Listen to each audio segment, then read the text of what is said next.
first, on a smaller scale, we're going to talk a little bit about cell signaling, basically how messages get sent on a smaller level. So before we can talk about how functions are regulated and how messages are sent on a whole body level, we're going to take it down a few notches to this microscopic cellular level. So generally, how cells receive signals and respond to signals is through this general type of pathway. And this is the type of pathway that will happen when hormones actually exert their effects on the target cells that they are meant to act on.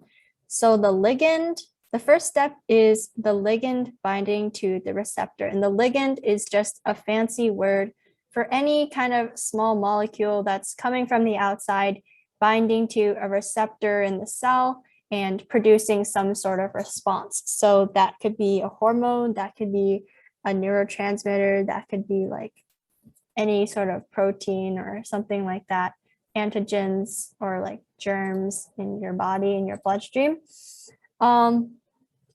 Yeah, in the context of today, the ligand is mostly going to be hormones. So the first step, ligand binds to the receptor, which is going to be probably a protein in the cell membrane, and it's going to then trigger a response in this receptor, probably making it change shape. And then the receptor will be able to activate another protein down this line, and then that protein will activate another protein, that protein will activate another protein, and so on in a really long chain, usually until something happens. So something happens until the cellular response occurs. And what is a cellular response? This can mean a lot of things. So it can be, for example, production of more of a certain protein. It can mean transcription of DNA, aka kind of just starting the process of producing more of a certain protein from that DNA. It can be changing the shape of the cell, because in our cells, there are like kind of proteins stretching all across it that form a sort of skeleton. So the cellular response could be a change in the shape of that skeleton, modifying the shape of the cell. It could be a change in the energy consumption rate of the cell. So you could tell the cell's metabolism to slow down or speed up, or tell it to produce more glucose, produce more sugars, or maybe to use less glucose, use less sugars, anything like that. So yeah, those are just some examples of possible cellular responses. And one thing to note, which we will talk about a little bit more in detail when we talk about the different types of receptors, is that there are two properties of biological molecules called being hydrophobic and hydrophilic. So being hydrophobic means water hating, and being hydrophilic means water loving. So if you take apart these two words, you can see hydro means water, and then phobic means like fearing. So phobias, if you've ever heard of those, like hydrophobic, like you fear water, you really don't want to be around water. And you also have hydrophilic, water loving, philic means loving. And one thing to note about cells is the outside environment is going to be hydrophilic. It's going to really like water. And the inside of cell is also going to be really hydrophilic because it's made of mostly water too. So both the inside and the outside of the cell are hydrophilic. But one thing is that this cell membrane is going to be a pretty hydrophobic substance. It's made of certain types of lipids, certain types of fats. So this is kind of a fatty border surrounding this like water droplet within the cell. That's how most cells look, or all cells actually. But the reason why this is important is it'll be really easy for hydrophobic molecules to pass right through, because they are just fine with crossing through this fatty layer of the cell membrane. But molecules that are more hydrophilic, they won't be able to pass through as easily because they can't get through this hydrophobic layer. They really hate being around hydrophobic molecules. In this case, like seeks like. So hydrophilic molecules like being around other hydrophilic molecules, and hydrophobic molecules like being around other hydrophobic molecules. So just keep that in mind of a general thing about cell structure for later when we talk about different types of hormones. All right, so this is the general gist of cell signaling on a cellular level. Taking this another step further, talking about how cells interact with the cells around them and how these ligands, or these tiny molecules that essentially exert an effect on the target cell, how they come to be, how do they get to the target cell? So these types of cell signaling are going to be separated based on how this ligand actually gets to the target cell. So endocrine, which is, this word might sound familiar because today we're talking about the endocrine system, is going to be this bottom right box here. And essentially what this means is the ligand, or the hormone in this case, is going to be secreted by an endocrine cell really far away, usually far away from the target cell. And this hormone is going to be sent in the bloodstream. So the pathway that the hormone takes to get to the target cell is by the bloodstream. That's the defining factor of endocrine signaling. So it's going to take this bloodstream flow throughout. Remember, our circulatory system is going to flow through arteries or veins or capillaries and eventually get to the target cell. And it's going to bind to that receptor and trigger a bunch of different activities within the target cell, like we talked about just now. So that's endocrine signaling. There's also a type of signaling called paracrine signaling, and it's kind of similar, but the difference is the signaling cell, aka the cell that's secreting all of the ligands or local mediator molecules, is going to be much closer than in the endocrine signaling. It doesn't need to go into the bloodstream in order for these signals to be sent to the target cells. It's going to be a local type of local signaling. So it's just going to secrete molecules for the nearby cells, and then these molecules will kind of just randomly bounce around until they get to the target cells, bind to those receptors, and produce a signal again. So that's paracrine signaling. There's also autocrine signaling, which is very similar to paracrine signaling, except for the fact that in autocrine signaling, the signaling cell is also the target cell. So essentially, you have a cell that's secreting a bunch of signaling molecules, and those signaling molecules are going right back and attaching to receptors on that same cell that produced those signals. So basically a cell regulating itself. And that's why it's called autocrine. Auto means self. So that's another type of signaling. You also have synaptic signaling, which is actually the type of signaling that neurons use to communicate with each other. We didn't talk about this that much with the nervous system, but neurons are going to be connected to each other via synapses, which are these essentially tiny gaps between the cells. So on the left here, I've drawn like the kind of end tail part of a axon of the first neuron, and then over here is a dendrite of the second neuron.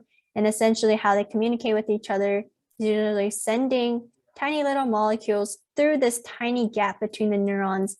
The molecules will randomly bounce around across this gap and produce an effect in the nervous system. So yeah, synaptic signaling essentially is this specialized type of signaling between neurons or between a neuron and a target cell. And you'll essentially just have this tiny gap being where the neurotransmitter passes through to get to that target cell. And lastly, another type of cell signaling is direct contact. So you literally have two cells that are like touching each other. So one of them, you have the signaling molecule bound to the signaling cell, and that signal molecule is going to bind to this receptor on the target cell. So they are literally just touching each other. It's not like a tiny molecule is moving to another cell. They're just in direct contact. Okay, so those are the types of cell signaling. And now let's talk a little bit more about how this all ties in with the endocrine system. I have a video for you guys.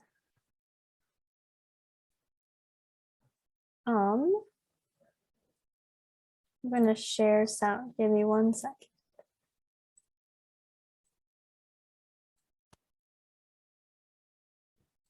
Pump you up on the science of the human body system. Okay. Over the course of our lifetimes, our bodies undergo a series of extraordinary metamorphoses. We grow, experience puberty, and many of us reproduce. Behind the scenes, the endocrine system works constantly to orchestrate these changes. Alongside growth,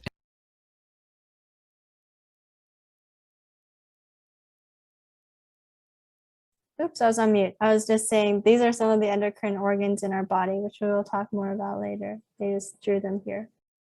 and sexual maturity, this system regulates everything from your sleep to the rhythm of your beating heart, exerting its influence over each and every one of your cells. The endocrine system relies on interactions between three features to do its job: glands, hormones, and trillions of cell receptors. Firstly, there are several hormone-producing glands, 3 in your brain and 7 in the rest of your body.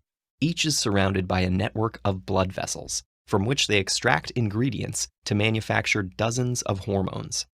Those hormones are then pumped out in tiny amounts, usually into the bloodstream. From there, each hormone needs to locate a set of target cells in order to bring about a specific change. To find its targets, it's helped along by receptors, which are special proteins inside or on the cell's surface. Those receptors recognize specific hormones as they waft by and bind to them. When this happens, that hormone-receptor combination triggers a range of effects that either increase or decrease specific processes inside the cell to change the way that cell behaves. By exposing millions of cells at a time to hormones in carefully regulated quantities, the endocrine system drives large-scale changes across the body. Take, for instance, the thyroid and the 2 hormones it produces, triiodothyronine and thyroxine. These hormones travel to most of the body's cells, where they influence how quickly those cells use energy and how rapidly they work. In turn, that regulates everything from breathing rate to heartbeat, body temperature, and digestion. Hormones also have some of their most visible and familiar effects during puberty. In men, puberty begins when the testes start secreting testosterone. That triggers the gradual development of the sexual organs, makes facial hair sprout, and causes the voice to deepen and height to increase. In women, estrogen secreted from the ovaries signals the start of adulthood. It helps the body develop, makes the hips widen, and thickens the womb's lining, preparing the body for menstruation or pregnancy. An enduring misconception around the endocrine system is that there are exclusively male and female hormones. In fact, men and women have estrogen and testosterone, just in different amounts. Both hormones play a role in pregnancy as well, alongside more than 10 other hormones that ensure the growth of the fetus, enable birth, and help the mother feed her child.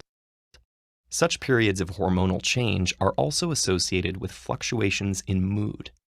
That's because hormones can influence the production of certain chemicals in the brain, like serotonin. When chemical levels shift, they may cause changes in mood as well. But that's not to say that hormones have unlimited power over us.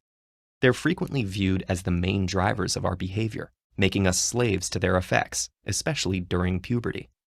But research shows that our behavior is collectively shaped by a variety of influences, including the brain and its neurotransmitters, our hormones, and various social factors. The primary function of the endocrine system is to regulate our bodily processes, not control us. Sometimes disease, stress, and even diet can disrupt that regulatory function, however, altering the quantity of hormones that glands secrete or changing the way that cells respond. Diabetes is one of the most common hormonal disorders, occurring when the pancreas secretes too little insulin, a hormone that manages blood sugar levels, and hypo and hyperthyroidism occur when the thyroid gland makes too little or too much thyroid hormone. When there's too little thyroid hormone, that results in a slowed heart rate, fatigue, and depression. And when there's too much thyroid hormone, weight loss, sleeplessness, and irritability. But most of the time, the endocrine system manages to keep our bodies in a state of balance. And through its constant regulation, it drives the changes that ultimately help us become who we are. If you want to learn more about the ins and outs. All right, so that was kind of a nice overview of the endocrine system and what some of them and what kind of organs and general functions that it has, including regulating all of our bodily functions. So now we will talk about a little more specifically what the endocrine system does. So its main function is to help keep the body at homeostasis, which is kind of a fancy word for just in balance, making sure everything is in balance, nothing's excessive. Human anatomy and physiology is all about maintaining this balance to make sure we're not too hot, we're not too cold, our cells aren't using up energy too fast or too slow, make sure our mood is like kind of constant, we're not overly stressed, and also things like blood sugar are also regulated by the endocrine system. So yeah, it really just makes sure our body is in balance to really regulate and ensure we don't die, actually. If we get out of balance, that tends to cause disease and sickness and death if it becomes too extreme. So in terms of this word, crine means to secrete, endo means inside. So endocrine system is essentially made up of a bunch of organs that secrete hormones inside our body. So the things that the endocrine system secretes is going right back into the body. It's going into our bloodstream to go to other places within our body. So that's why it's called endocrine. There's also the exocrine system, which consists of everything that secretes things outside our body. So like some exocrine glands include like our sweat glands on our skin. So the sweat we secrete is going outside of our body. It's going on the surface of our skin. So that would be exocrine.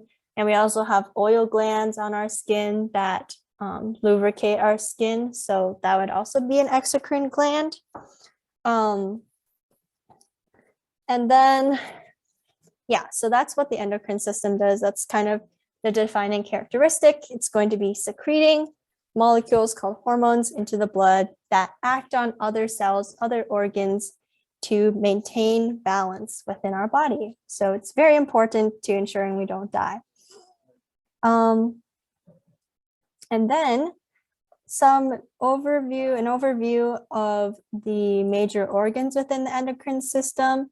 So the two probably most important organs are going to be the pituitary gland, which you can't read very well on this image. Sorry about that. But this is how you spell it.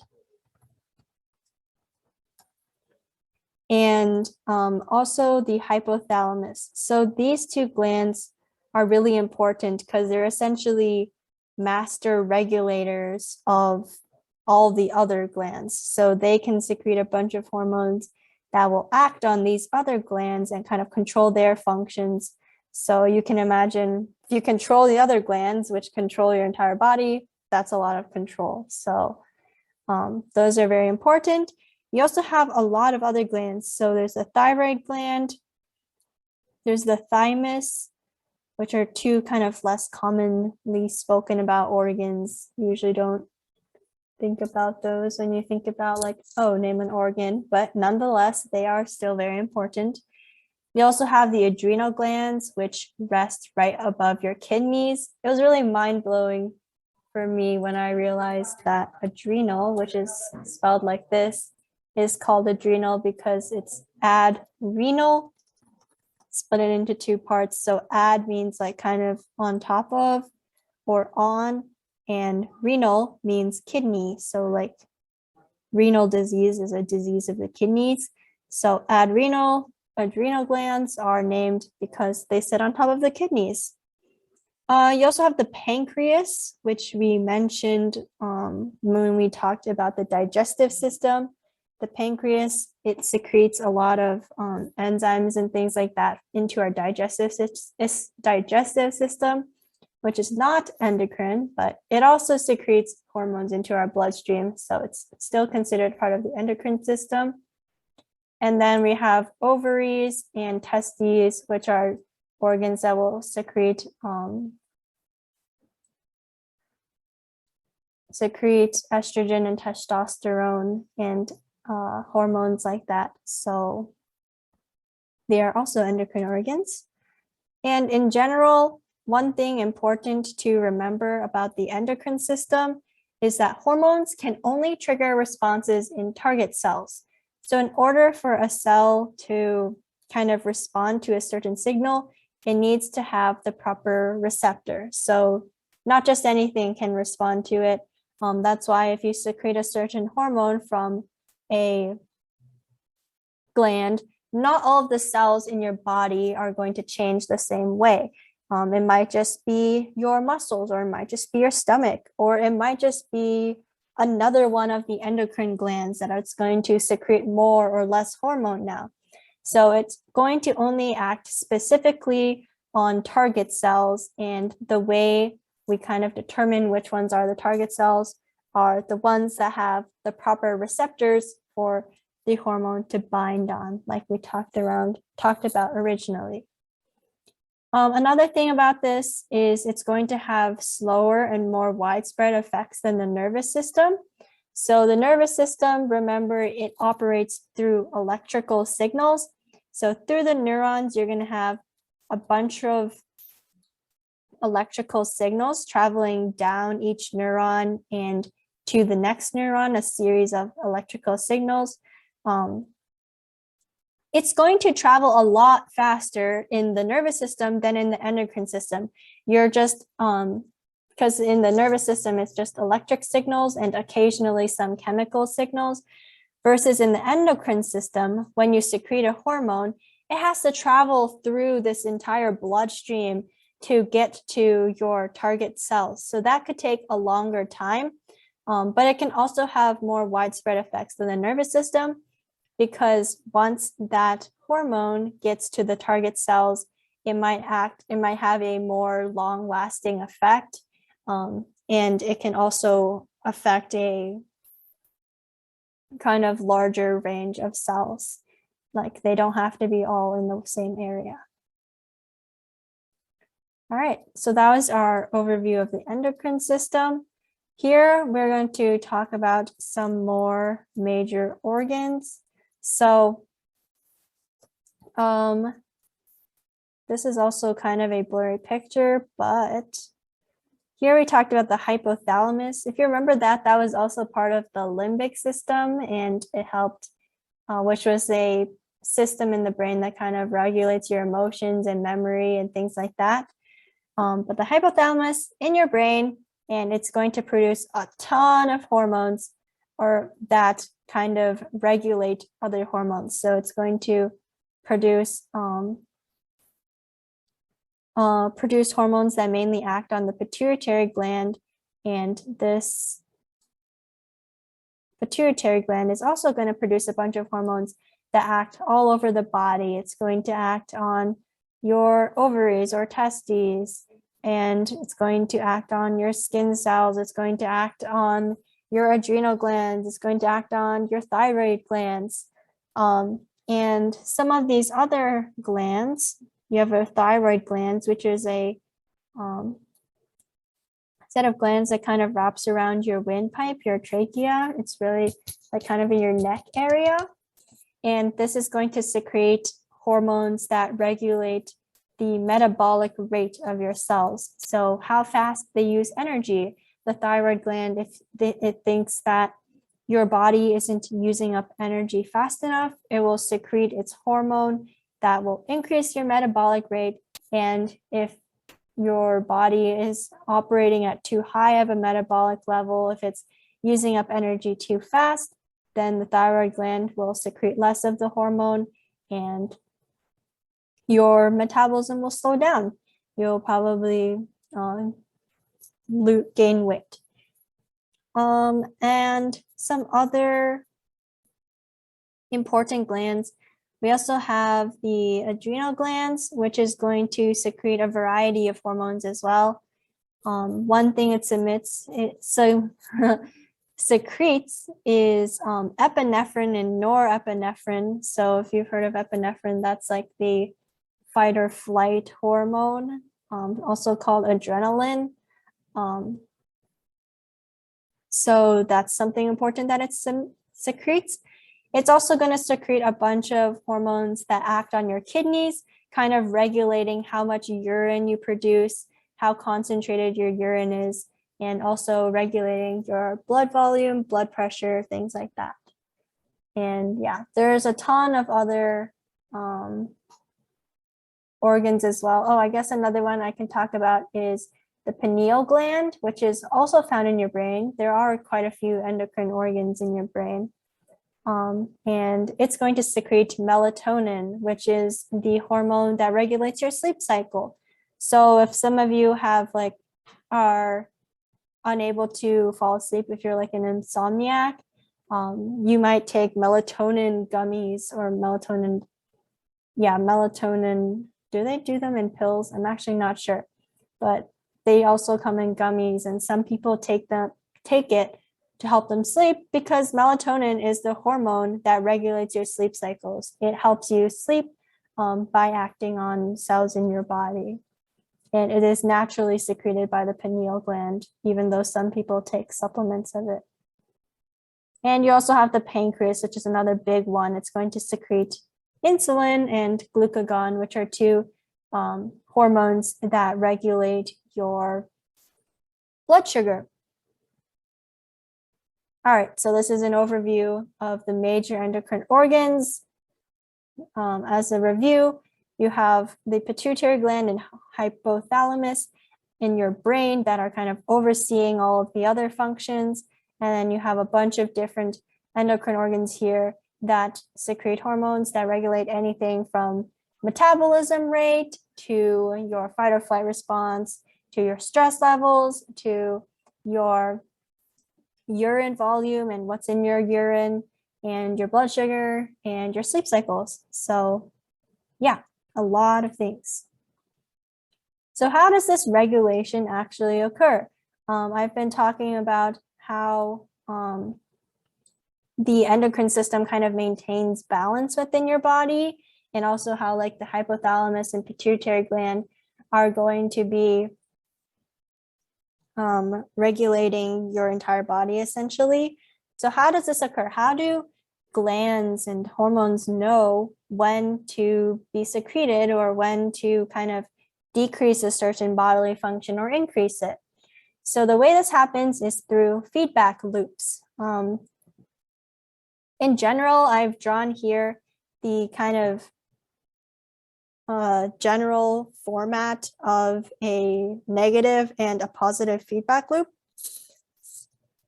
The feedback loop that's going to be maintaining balance here is the negative feedback loop. So kind of how it works is you're going to have a some certain molecule or something or certain organ act on or activate something else. And then this is going to activate something else. It's going to activate, let's say, the secretion of hormone C, and then hormone C is going to activate the action of hormone D. And then sometimes when you, if D accumulates, so if D becomes so activated and so common that there's a lot of it, D can actually go back and inhibit earlier steps in the pathway. So this is what negative feedback means. It is as you go along this pathway, you're activating more and more things down the chain. Things later in the chain can actually go back and inhibit things earlier in the chain to make sure you're never getting like an excessive amount of anything. So like if there was more and more A and it was producing more and more B and is producing more and more C and more D, that could be very overwhelming, and we don't want things to ever become too extreme or too much in our bodies. So if D goes back and inhibits B or inhibits A, then it can kind of stop this kind of pathway, leading to the production of less A, less B, less C, and eventually less D. So we're kind of decreased into a more moderate range again. We found balance. We're not too high anymore. We're settling into a more medium amount. And this can also work the other way. So if there's too little D, if there's not enough D, then the D won't be able to inhibit this these earlier steps in the pathway. So then the amount of A will increase because it's being inhibited less, and then B will increase, and then C will increase, and D will increase. So essentially what you see here is when things get too low, the system naturally increases it and brings it back to normal. If things get too high, the system naturally decreases it and also brings it back to normal, which is really helpful in the human body because that's what we're always striving for. We're always striving for that, that balance, things not too high, not too low, maintaining homeostasis, maintaining that nice balanced level. So that's negative feedback, and you can kind of see why it's called negative feedback, because the feedback that's being sent back is negative. It's saying, stop doing what you're doing. It's too much, it's too little, or whatever. There's also a type of feedback called positive feedback, and you might be able to kind of infer what it is based on the name. And it's very it's kind of similar and opposite to negative feedback. So instead of the last step or later steps in the pathway coming back and saying, stop what you're doing, change what you're doing, it's going to say, continue what you're doing, and in fact, do more of it. So D is going to actually go back and activate more of A, activate more of B, and cause A to increase, B to increase, C to increase, and D to increase, and then D is going to cause everything to increase, causing more D, and everything will just kind of spiral out and kind of increase a ton. So there are some rare cases in which we do want this to happen, and I'll talk about it on the next slide. But basically, negative feedback is going to kind of be that maintaining homeostasis sort of feedback loop, and positive feedback is a more rare feedback loop that occurs in certain cases when we want something to be very extreme, which does happen. So we just talked about those feedback loops in general. Now let's talk about specific examples of those within our human body. So first, talking about negative feedback loops, this is probably the most common example of a negative feedback loop. So here we are going to be looking at specifically blood sugar and how it is regulated. So you might be familiar with the two hormones, insulin and glucagon. We talked about insulin in our or I guess I was gone that day, but insulin probably was on the day we talked about the digestive system. It's the hormone that regulates your blood sugar, or one of them. It's going to decrease your blood sugar, and it's also the hormone primarily involved in diabetes patients. So insulin is at the forefront. It's the problem in diabetes. And there's also another hormone called glucagon that has essentially the opposite function as insulin. It's going to increase blood glucose levels. So let's see kind of how the body regulates this. So our first step is going to be looking at blood sugar. So if blood sugar is too high, this next step is going to be pancreas releasing insulin. And this insulin is going to actually go back to its root of what caused it to be released and inhibit it. So when insulin is secreted, the liver is going to be your target organ here, and it's going to remove glucose from the blood and store it as glycogen, which is this really long branched chain of glucose that our body uses to store energy in. And so it's going to remove glucose from the bloodstream and store it in other forms of energy. And this causes our blood glucose levels to go down. So blood sugar being too high causes the release of insulin, which actually goes back and inhibits the fact that blood glucose is too high. So it will naturally decrease the blood glucose levels back to normal. Alternatively, if our blood glucose levels are too low, it's going to cause the pancreas to release glucagon. And you can kind of remember this by, it kind of sounds like glucose is gone. So glucagon is going to be released when glucose is gone. So low blood sugar, glucagon is released, and it's going to have the opposite function as insulin.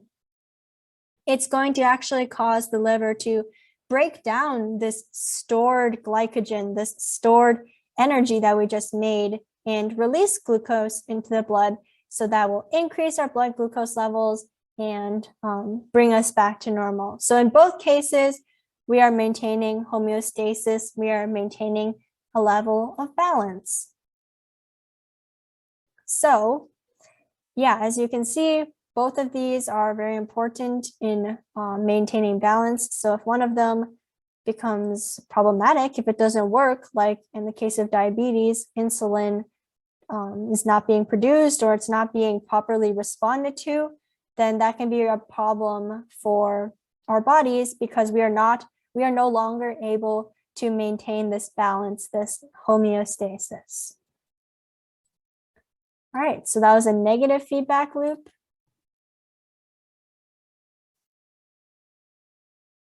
Yeah, so Eleanor asked, if my friend has to eat a candy in class, then her blood glucose level is too low. Yeah, that's probably the case. Yep, diabetic patients will often use candy or like chocolate or things like that to kind of increase their blood glucose really fast if they need to, if they, because their body isn't as good at doing this blood glucose self-regulation as other people's bodies because their whole insulin system kind of doesn't work. So yep, then that kind of has to be regulated manually, so their actions change. Yep. All right, so that was a negative feedback loop. We also have a positive feedback loop here. So this is an example. Childbirth is an example of a positive feedback loop. So here in this case, you have a couple hormones being involved. You have oxytocin, which is a hormone. You also have prostaglandins, which aren't hormones, but they are local regulators. So they are going to be kind of acting locally in your body. So what happens is you secrete oxytocin, and you secrete oxytocin, which causes the mother's uterus to contract and try to get the baby out. And the contractions cause the release of prostaglandins, these signaling molecules, which then cause more oxytocin to be secreted. And then that's more contractions, more prostaglandins, more oxytocin, more contractions. So you get more and more and more of everything in this cycle until at last the baby is born. So it makes sense why this is a positive feedback loop, because you don't want this to be in a balance of you're just here kind of doing a medium amount of contractions, trying to birth this baby forever. You want to get the baby out so as quick as possible. So this positive feedback loop helps the body kind of respond to that and act quickly. And yeah, and then once the baby is born, this cycle is broken because you're no longer contracting. And another common example of a positive feedback loop is blood clotting. So you want that to happen fast. You don't want to keep bleeding. So that's also positive feedback. All right, so one more thing we'll talk about today is kind of different types of hormones. So there are a couple different types of hormones, or names that you can give hormones based on how they act. So you have antagonistic hormones, which kind of work to keep each other in check. So an example of this would be insulin and glucagon, which are involved in that negative feedback loop that we were just talking about. You also have tropic hormones, which are very important because they are hormones that affect the release of other hormones. So I mentioned how the pituitary gland and the hypothalamus are kind of master regulators that regulate a bunch of other organs in your body, regulate a ton of different functions. And the reason they can do this is because they release tropic hormones. They release hormones that affect other endocrine glands that affect the amount of other hormones. So it's essentially kind of a hierarchy of tropic hormones going to kind of be the boss of these other hormones and other endocrine glands as well, to have even more layers of regulation here. So those are two just kind of random classifications of hormones based on how they work. You also have several classifications of hormones based on their structure. And their structure, as you're going to see, is actually going to affect how they function within the cell. So you have amine hormones, you have peptide hormones, and you have steroid hormones. So they have kind of weird names, but essentially amine hormones are going to be essentially kind of modified amino acids. And amino acids are the building blocks of proteins. So these are going to be really tiny, kind of polar. They're going to be hydrophilic, so water-loving. They're water-loving small molecules. And yeah, peptide hormones are going to be a little larger. So as I mentioned, amino acids are the building blocks of proteins. Peptides are essentially really small proteins. So peptide hormones are going to be polar as well because they're still made of amino acids, but they're going to be kind of larger in comparison to amine hormones. So this is an example, oxytocin, which we just mentioned in our giving birth example, is going to be a peptide hormone.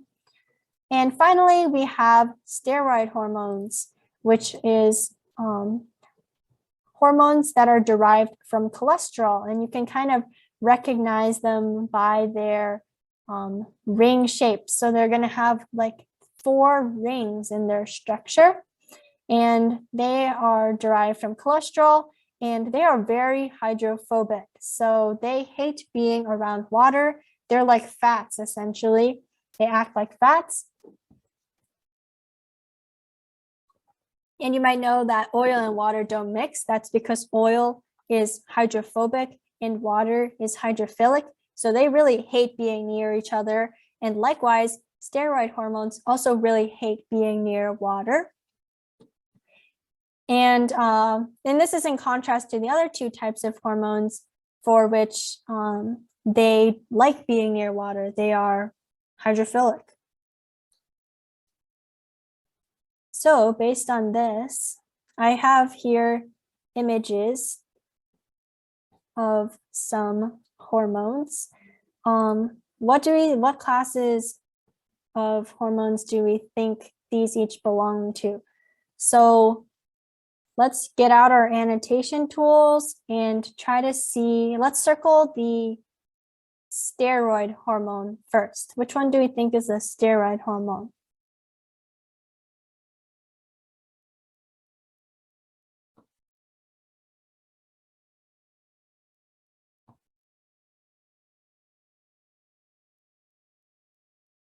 You can feel free to draw directly on the board to circle which one you think it is. If you want to, you can also talk directly in the chat. Okay, I see some circles on this one. So this is actually not the steroid hormone, but that's okay. So one characteristic of our steroid hormones, remember, are that they're going to kind of have this 4-ring structure. They're going to have these 4 rings in them. They look like 3 hexagons and a pentagon. So which one of these molecules kind of has a 3 hexagon plus a pentagon sort of shape? I didn't hear it well. I thought you said like something else. Oh, that's okay. I appreciate you trying. It's okay to, yeah, I said steroid hormones. So do you want to try again? Which one of these do you think is the steroid hormone? It's going to have 4 rings in its structure, 3 hexagons and 1 pentagon.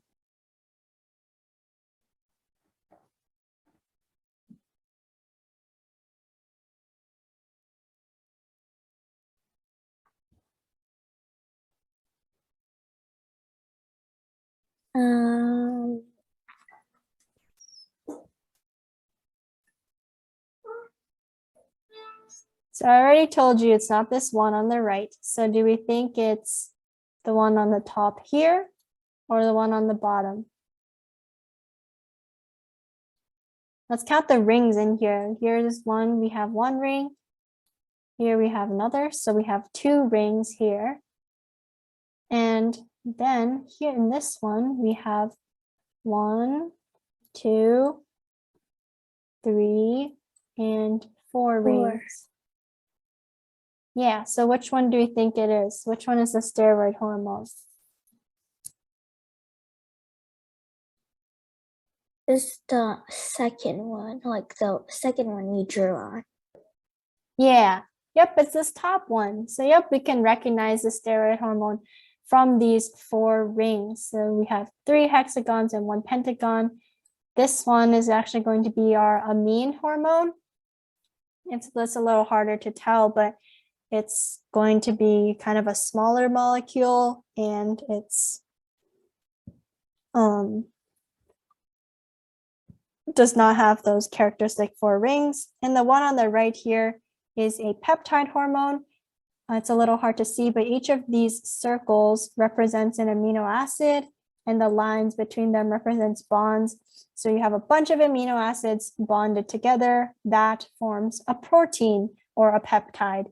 So the one on the right is a peptide hormone. Oops. So then, what does this mean for how they act within the cells? Because I talked to you before, if you remember, about how the cell membrane of our cells is going to be very hydrophobic. This means that small hydrophobic molecules will pass very easily through the membrane.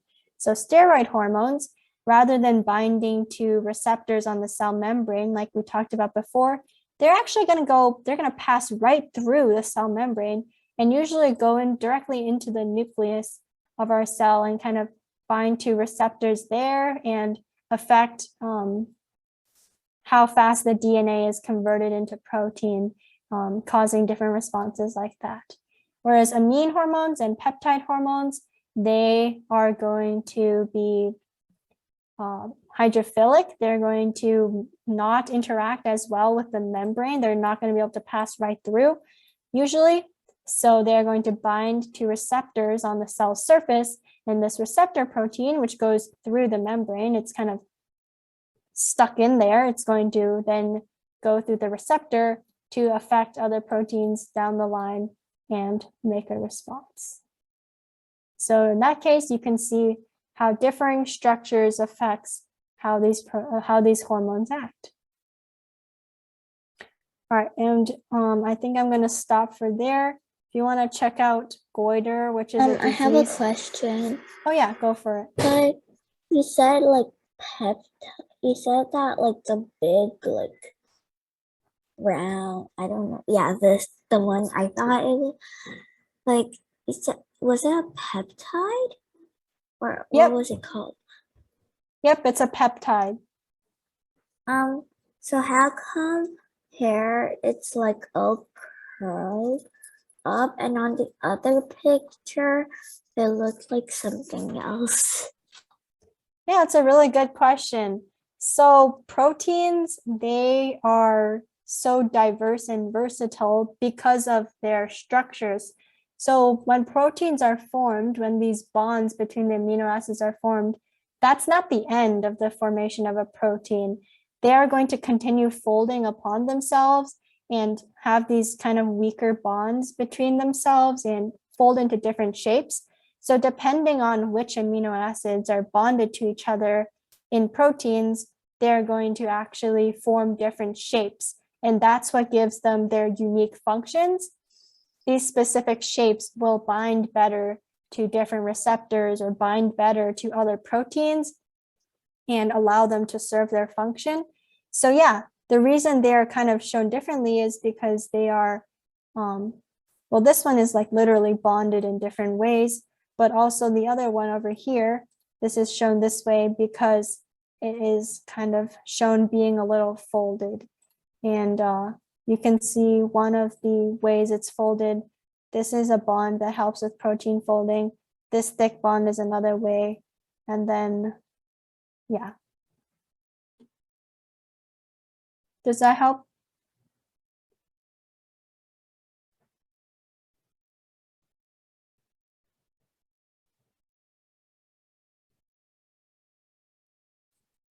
Okay, I'll take silence as a yes.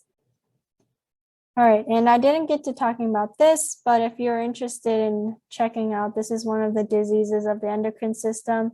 It's when you have an iodine deficiency and the thyroid gland can't produce enough hormones, so it ends up enlarging. That's called goiter. Yeah. All right, that concludes it for today. I will see you guys next week. Thanks for coming. Bye. Thank you. No problem. 你要现在就吃呢，还是等待你买大华回来？对。